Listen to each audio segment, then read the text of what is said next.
મુખ્યમંત્રી નરેન્દ્ર મોદી દ્વારા યુવાનોના પ્રેરક બળ સમાન સ્વામી વિવેકાનંદ વિકાસ યાત્રાનો પ્રારંભ કરવામાં આવ્યો છે।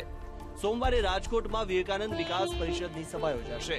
હાલ રાજકોટ ભાજપ અગ્રણીઓ યુવા વિકાસ પરિષદને સફળ બનાવવા રાત દિવસ એક કરી રહ્યા છે। રાજકોટ નસીબદાર છે। આવતીકાલે ત્રિવેણી સંગમ થવાનો છે અને એટલા માટે રાજકોટમાં ખૂબ થનગનાટ છે।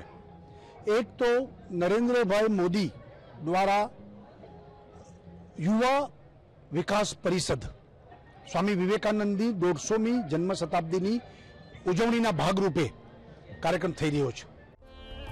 રાજકોટ સાથે મુખ્યમંત્રીનો જૂનો નાતો છે।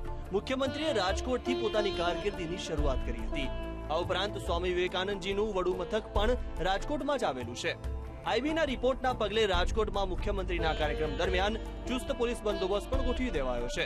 કાર્યક્રમ દરમિયાન ઉચ્ચ પોલીસ અધિકારીઓ પણ હાજર રહેશે। હજારો યુવાનો થનગની રહ્યા છે। શાળા, કોલેજો, વિવેકાનંદ મંડળો આ બધામાં થનગનાટ છે। એટલે કાલનો કાર્યક્રમ એક ભવ્ય કાર્યક્રમ બનશે અને સ્વામી વિવેકાનંદની આખી ઉજવણીમાં યુવાનોનો આદર્શ સ્વામી વિવેકાનંદ અને સ્વામી વિવેકાનંદમાંથી પ્રેરણા લઈ અને યુવાનો આ દેશનું નામ રોશન કરે એ પ્રકારના કાર્યક્રમની કાલ મુખ્ય હેતુ છે।